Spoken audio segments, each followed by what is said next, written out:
Hello, my name is Chris, and today I want to talk to you about sobriety. In particular, I want to talk to you about the concepts of self-care and self-medication as they relate to sobriety and recovery from alcoholism, from drug addiction and addiction to other substances. I want to talk about how self-medication is typically a reaction to underlying issues with mental, emotional, physical, or even spiritual well-being, and how that reaction typically only provides a short-term quick fix. How on the flip side of things, self-care is a deliberate action that we take that actually serves to improve that mental, emotional, physical or spiritual well-being in the long term. And I want to touch on why it's even important that we distinguish between the two in the first place. If you normally only watch my YouTube channel for the videos that I make on quitting smoking, I promise you we will be getting back to that. This coming Saturday, the 29th of September, I'll be posting another video that's all about quitting smoking. It's one of my most important videos that I've ever made, and it's one I'm so looking forward to sharing with you. So do look out for that. In the meantime, I will say this. Yes, today I am drawing on my experiences of alcoholism and recovery, but I found along my own journey and from talking to other people about their journeys that typically the experience of getting sober and recovering from alcoholism is not that much, if at all, different from the experiences of recovering from drug addiction or even quitting smoking. So whatever substance you may have struggled with or are currently struggling with, whatever issues you may have had or are currently having, there may be something in this video today that you relate to, that you identify with, or that even helps you out in some way. That is my hope, at least. Whew. What got me started on thinking about this is I'm coming up for 6 years of sobriety. Just saying that out loud, I can't believe that time has flown so fast. October 20th, I'll be celebrating 6 years of sobriety. And with this date coming up, I've been thinking about why it is that I used to drink to such damaging levels of excess so often for so long. And thinking about it and talking to other people about their experiences with alcoholism, reading different things, it occurs to me that the reasons I drank the way I did are no different from the reasons why most people with drink problems drank the way they did. I drank to excess to change the way that I felt. There would come times in my life when I'd be confronted with situations, with things that I had to deal with that were no different from things that millions of people around the world dealt with every single day. Work, relationships, money, keeping a house in order, day-to-day stuff like that. Sometimes there were bigger things, most of the time it was just day-to-day stuff. And when confronted by these problems, I'd feel as if I wasn't able to cope with them, as if in some way I was deficient or defective or broken or wrong, or that I just lacked the thing that everybody else had to be able to cope. And that's not true, by the way. I know today that I have never been defective or deficient or broken or wrong. I even know that you have never been defective or deficient, and you have never been defective or deficient, and you, okay, maybe you have. No, I'm only joking, you haven't either. I love you, I'm sorry. What I'm getting at is that we are not deficient, we are not defective, but we do such a good job of convincing ourselves that we are. Or worse yet, we allow other people to do such a good job of convincing ourselves, of convincing us that we are. So when we come to day-to-day life situations, it's like, oh my goodness, I can't cope with this. I'm not equipped mentally or emotionally or physically to deal with this. I need some kind of crutch, something to help me through, I know I'll have a drink. And this drink then becomes our coping mechanism, but it turns out that the more we drink, the bigger the problems become. I found in my life that the kind of problems I had in active alcoholism were always far larger and far more chaotic than they have ever been in sobriety. It's like we go around collecting all these problems and stacking them up on top of one another, and we create this fortress of chaos around us. It's a big fortress that nobody can get in to help us, and we can't get out of, and we keep making the walls higher around us with one problem after another. The more the problems come, the more we drink. Round and around and around this vicious cycle goes. On top of that, there is the fact that alcohol is a depressant. It's like a sedative almost. It's the reason why people have a glass of wine at the end of a long day's work. I never had a glass of wine after a long day's work in my life. Give me the bottle, maybe we can talk. But it's the reason why people do have 1 or 2 drinks at the end of a long day, because it's a depressant, it's a sedative almost. So on top of all this external chaos that we've created, we're pouring all this stuff, all these chemicals into us that are making us feel bad. And then the worse we feel, the more we have to drink to not even feel better, just to make us feel less worse. And when I say that out loud, I think, what kind of life is that when the best you can hope for is to feel less worse? For many of us, we reach a point in our lives and we think, that's not what I want anymore. I want to feel good and not just less worse. So I'll get sober, I'll get the help I need to get sober. And we put the drink down and we successfully stay dry without drinking alcohol. But having done that, all these problems remain. That feeling of being deficient or defective remains. Going out into the world and dealing with work or relationships or money or whatever it may be, that stuff remains, and yet now we no longer have the crutch that we used to use to help us through it. So it tends to become even scarier. And we tell ourselves, well, I need to change the way I feel now because this is scary, but as long as I don't drink alcohol, then anything else that I do is being kind to myself. And I'm not going to say entirely everything you do is not being kind to yourself. What I'm going to say is that some of the things that we do to change the way we feel are just self-medicating, in the same way that drinking alcohol was self-medicating to make us to change the way we felt. So as I said, self-medicating is quite often, it's a reaction to the way that we feel. It's, oh my goodness, I don't feel good right now. I'm angry, I'm stressed, I'm upset, I'm nervous, I'm depressed, whatever it may be. I don't feel good, I need to feel differently. So I'll find something that makes me feel different, and as long as it isn't alcohol or drugs or whatever I was addicted to, then it's better, so it's fine, it's being kind to myself.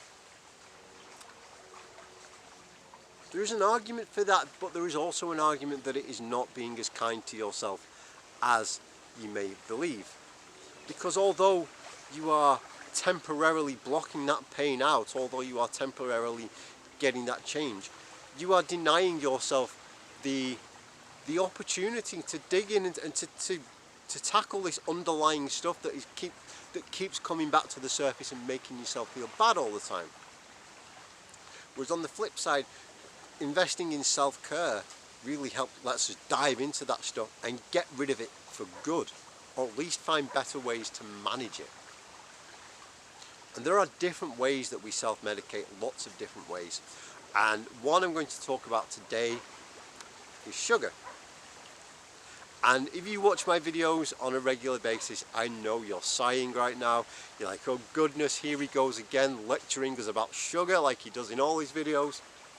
Yes, I am going to do that, because this is important.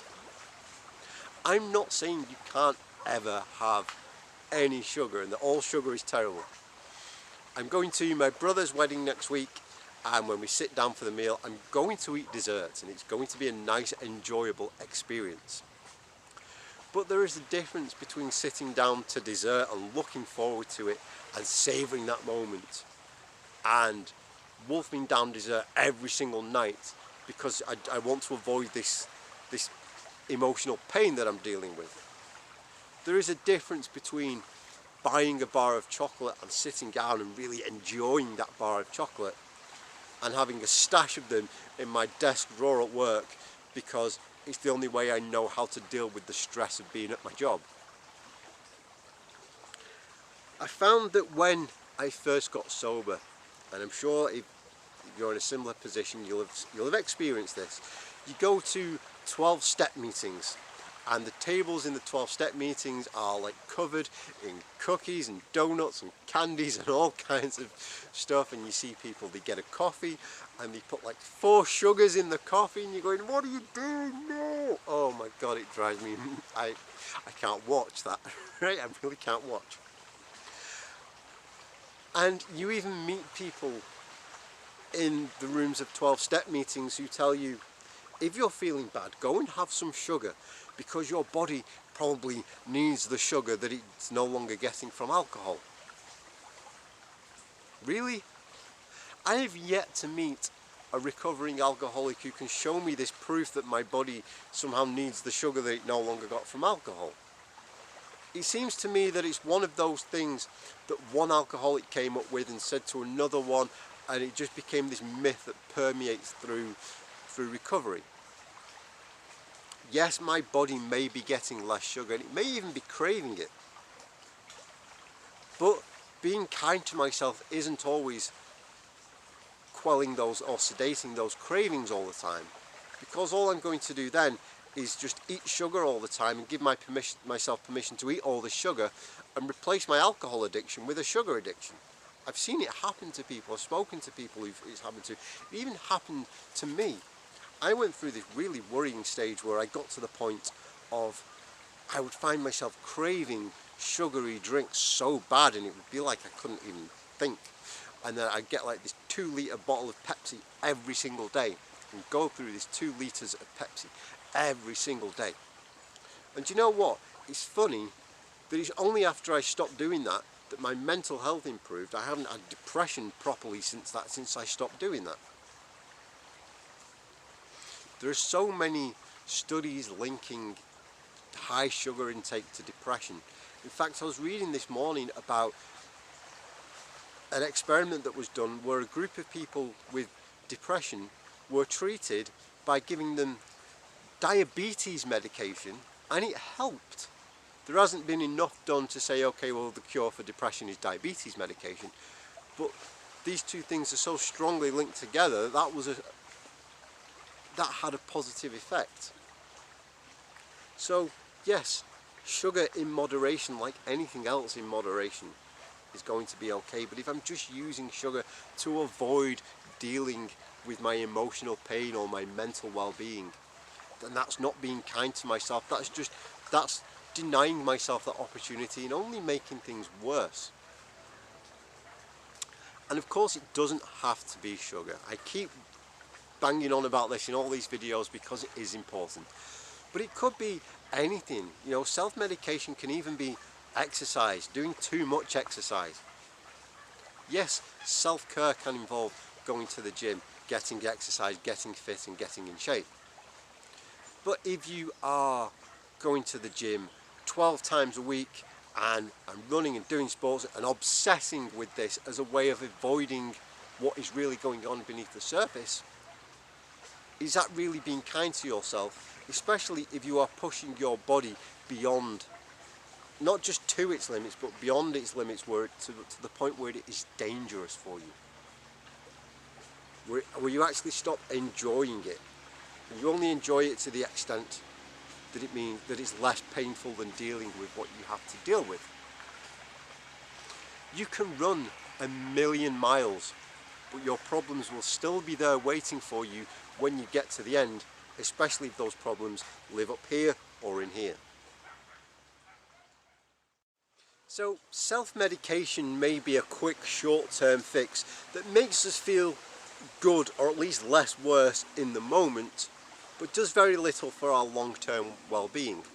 Whereas self-care, yes, it feels good in the moment, but it also has a long-lasting benefit on our lives. I define self-care as looking after our mental, emotional, physical and maybe spiritual well-being in such a way that it creates a new kind of life for ourselves, a life in which we don't need to self-medicate in the first place. Well, yes, negative emotions and negative thoughts may still happen, because they do for every human being on the planet, I'm sure. But we no longer have to self-medicate because we feel like we can't deal with those. Instead, we have better coping mechanisms, and most of the time even the pain that we used to self-medicate isn't half as severe as it used to be. Self-care can be anything, and it can even start with the most basic essentials, like taking care of hygiene and having a haircut, and maybe buying some new clothes. Not buying the new clothes as a form of retail therapy, as a sense of I feel bad so I'll buy this fancy new shirt or this fancy new dress, but buying new clothes in a sense of everything that we own, it reminds us when we put it on, we're still putting on that suit of this is me as an active alcoholic. So it might be, just taking a bit of pride in our appearance, having a wash, brushing our teeth, getting a haircut, because as terrible as it may seem to some people who've never been through it, one of the things that quickly gets neglected when we go into active alcoholism or addiction is our personal hygiene. So we start taking care of those basic essentials, and it does make us feel good. I always feel so much better after I've had a shower and a shave and brushed my teeth and put on some fresh clothes. It can start with that, and it can involve, yes, going to the gym or doing exercise, but with an important caveat that it has to be something we enjoy. We all know that exercise is good for us. So if you think, well, I'm going to invest in self-care and I'm going to go to the gym, and every time you go to the gym you absolutely hate it and it's just the worst thing in the world, then you might be doing yourself physically some good, but mentally and emotionally you're not doing yourself any good whatsoever. So a better form of self-care for you is to find a way of exercising that you actually enjoy. It might be going for a walk, or get a mountain bike and come riding around out here with me, it's always fun. It might be swimming or taking up a team sport or something like that. It needs to feel good in the moment but have that long-term benefit, and long-term benefit mentally as well as physically. Of course, the best kind of self-care is the stuff that is planned, that is mindful, that is deliberate action that you take rather than a reaction that takes you. There is self-care which is, I'm going to go home tonight and I'm planning this meal that I'm going to cook because I enjoy the process of cooking and it calms me down. So I'm going to enjoy this process of cooking, and then I'm going to sit down with my loved one and I'm going to enjoy and savour this meal. That's good, that can be self-care, that can be very therapeutic. And then the self-medication which is, I'm going to binge eat right now because I feel bad. And of course, self-care doesn't have to be stuff that we do. It can be stuff that we promise ourselves we're going to stop doing because it doesn't serve us. Instead of making a self-care to-do list, we can make a self-care to not do list.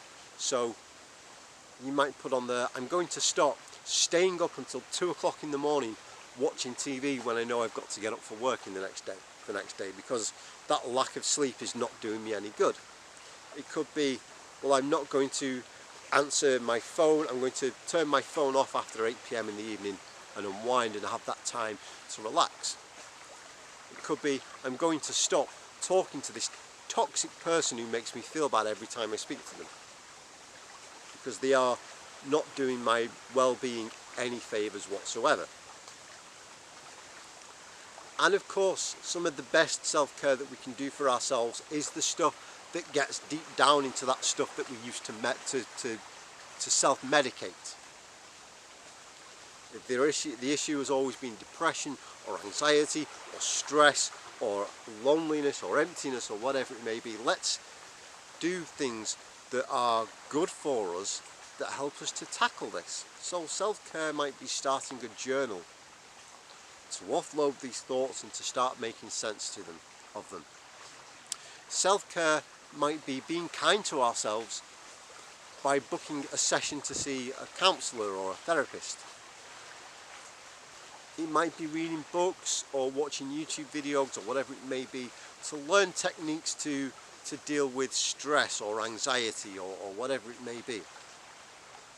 Instead of having that drawer full of snacks in our desk that we eat every time we feel stressed, let's find ways that we can manage our stress and find ways that we can improve our physical, mental and emotional well-being, that the stress just doesn't hit us in the way that it used to. I didn't intend for this video to be a comprehensive overview of everything that you could possibly do to give yourself self-care. I just wanted to note the difference between that quick fix and that long-term benefit. And it is important, because if all we are doing is giving ourselves those quick fixes, like I say, we're denying ourselves that opportunity for real growth. That's the word I've been searching for this entire video. Growth. We can grow as people when we start to look after ourselves. My throat's getting a little dry because I've spoken too much. Thank you so much for watching. I hope this video has helped in some way or just given you something to think about. Please do let me know in the comments how you found it, if anything sort of came up for you. Likes and shares are always appreciated. Do let me know how you are getting on along your journey. And of course, for more weekly videos like this one, please do consider subscribing. Thank you very much, and I'll see you next time.